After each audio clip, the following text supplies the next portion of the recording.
Hello students, today we are going to study a very important topic, that is National Policy of Education 1986. Okay, and this was the second educational policy. So second educational policy कब आया था? In the year 1986. और इससे पहले और एक educational policy आया था इन द ईयर 1968. तो 1968 में फर्स्ट एजुकेशनल पॉलिसी आया था, लेकिन उसमें देखा गया कि कैसे जो भी ऑब्जेक्टिव को सोच के 1968 का एजुकेशनल पॉलिसी बनाया गया था, तो उसमें ये देखा गया कि वो कैसे उसको इम्प्लीमेंट किया जाएगा, इसके बारे में अच्छा से डिटेल स्टडी नहीं हुआ था, और इसी के वजह से बहुत सारा प्रॉब्लम एराइज हो गया था. ओके, जैसे कि क्वांटिटी, क्वालिटी का, यूटिलिटी का, फाइनेंस का, तो बहुत ज़्यादा प्रॉब्लम्स आ गया था. ओके, क्योंकि कैसे इम्प्लीमेंट किया जाएगा उसके बारे में प्रॉपरली डिटेल स्टडी नहीं हुआ था. So accordingly the government of India, तो government of India what they did, वो लोग ने अनाउंस किया था in the January 1985 new educational policy. Okay, कि और एक न्यू एजुकेशनल पॉलिसी को इंट्रोड्यूस किया जाएगा, इसके लिए अनाउंस किया था. तो ए स्टेटस पेपर का नाम क्या था? Challenge of education, A policy perspective. Okay, और जो 1985 में जिसके लिए अनाउंस किया था एक न्यू एजुकेशनल पॉलिसी, तो उस एजुकेशनल पॉलिसी में क्या किया जाएगा? Comprehensive appraisal of the existing system of education, मतलब एक कॉम्प्रीहेंसिव वे में हर चीज़ को स्टडी किया जाएगा, इसके लिए बनाया गया था. ओके, और finally new educational policy approved हो गया था इन द पार्लियामेंट इन मई 1986. तो 1986 में क्या हो गया था? न्यू एजुकेशनल पॉलिसी अप्रूव्ड हो गया था. ओके, सो अभी हमने क्या पढ़ा कि 1968 में फर्स्ट एजुकेशनल पॉलिसी आया था. ओके, और इस एजुकेशनल पॉलिसी में ये दिखाया गया कि जो भी ऑब्जेक्टिव को ध्यान में रखते हुए जिसको बनाया गया था, उसका डिटेल स्टडी नहीं हो पाया था कि कैसे उसको हम इम्प्लीमेंट करेंगे. ओके, इसके वजह से बहुत सारा प्रॉब्लम एराइज हो गया क्वांटिटी, क्वालिटी का. ओके, और इसको टैकल करने के लिए गवर्नमेंट ऑफ इंडिया वो लोग ने क्या किया? इन द ईयर 1985, तो 1985 में अनाउंस किया था कि न्यू एजुकेशनल पॉलिसी के लिए.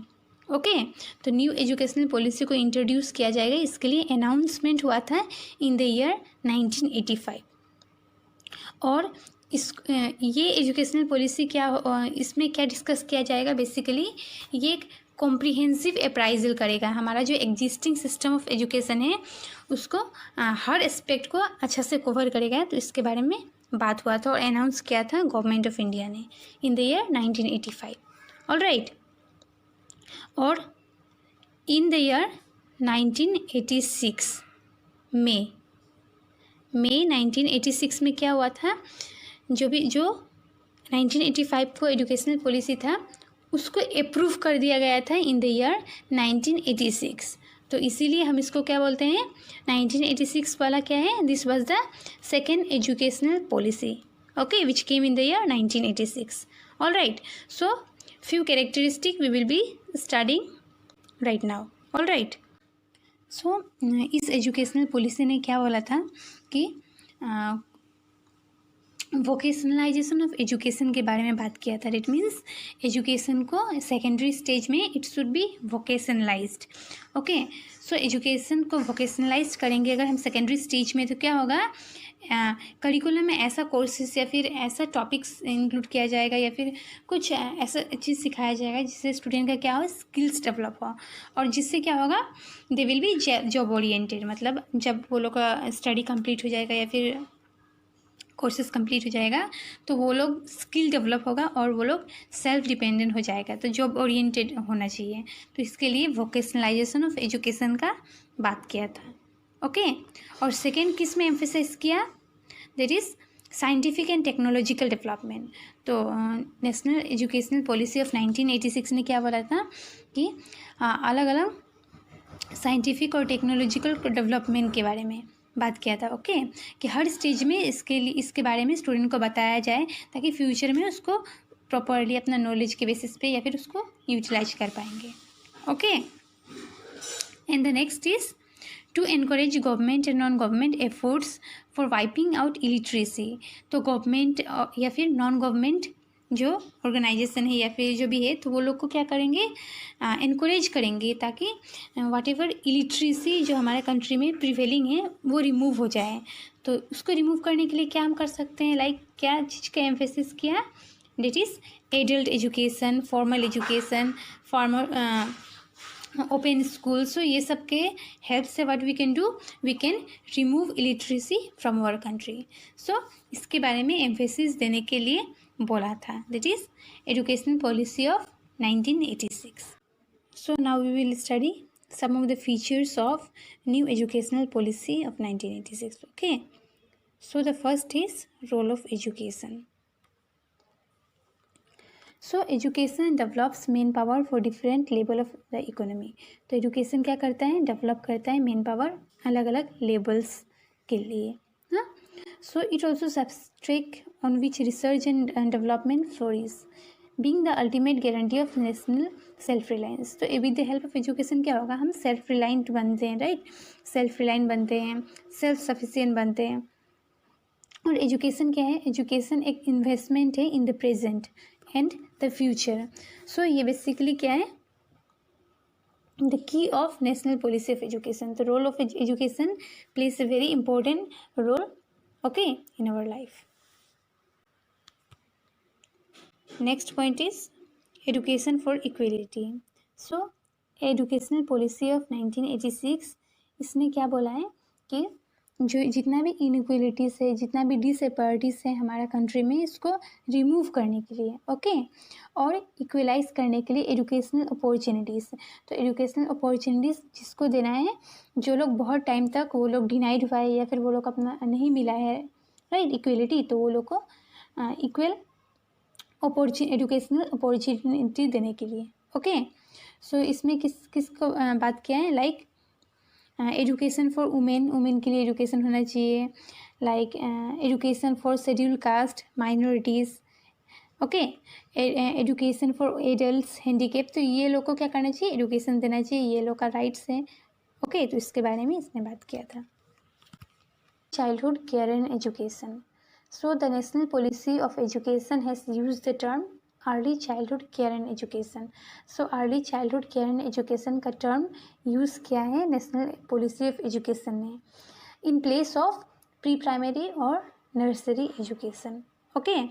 और नेशनल पॉलिसी ऑफ एजुकेशन इसने बहुत ज़्यादा इम्पोर्टेंस दिया है, स्ट्रेस दिया है holistic nature of child development में, मतलब चाइल्ड का ओवरऑल डेवलपमेंट में, लाइक उसको प्रॉपर न्यूट्रिशन मिलना चाहिए, उसका हेल्थ एंड अच्छा होना चाहिए, सोशल, मेंटल, फिजिकल में, और मोरल, इमोशनल डेवलपमेंट। तो एवरी एस्पेक्ट को डेवलपमेंट के बारे में बोला है, ओके।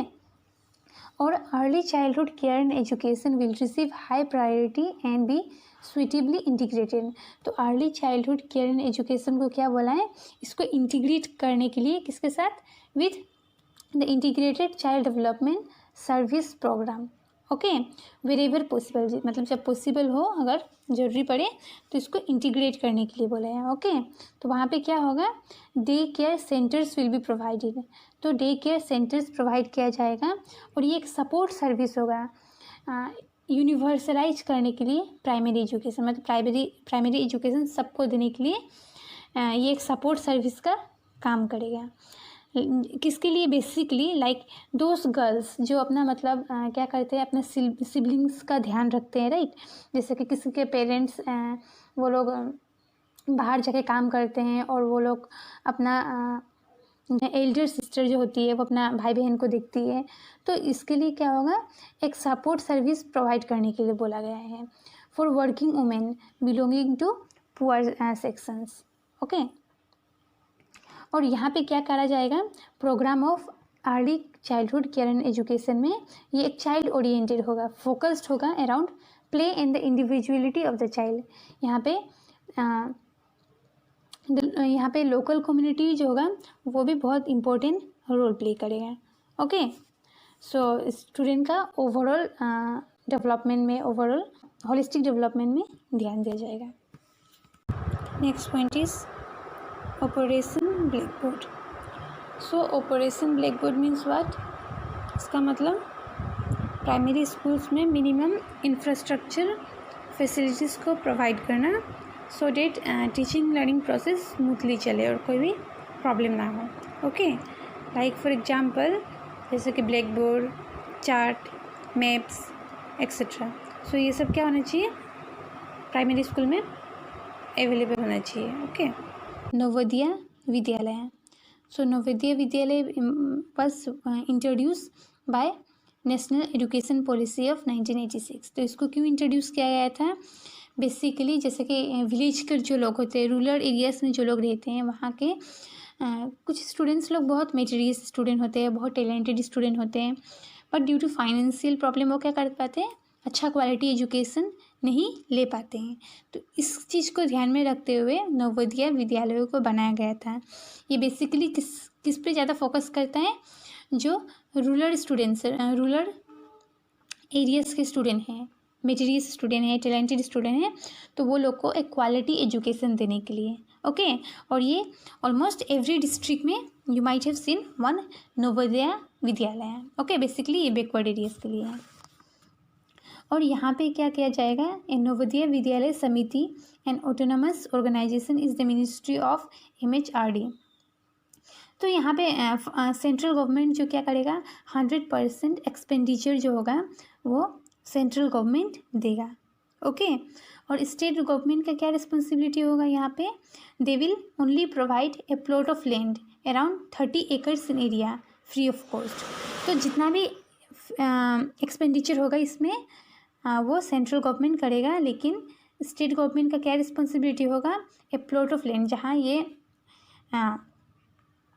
बिल्डिंग, स्कूल बिल्डिंग या फिर जो भी है इसको बनाया जाएगा, तो उसके लिए प्लॉट ऑफ लैंड देने के लिए बोला है 30 एकर्स एरिया में, वो भी फ्री ऑफ कॉस्ट. तो ये काम होगा बेसिकली स्टेट गवर्नमेंट का. और eventually the central government plans to open one such school in every district. तो just now I have said कि सेंट्रल गवर्नमेंट ने क्या बोला था प्लान करने के लिए कि कम से कम हर डिस्ट्रिक्ट में एक ऐसा स्कूल होने के लिए. Okay. And this target is likely to be achieved by the end of 7th 5-year plan in 1990. तो इस टारगेट को अचीव करने के लिए बोला था कि कम से कम 1990 तक इस टारगेट को हम अचीव करेंगे I mean. Okay. So this is all about national policy of 1986. So only few points I have discussed. All right. So if you have any doubt, you can ask me.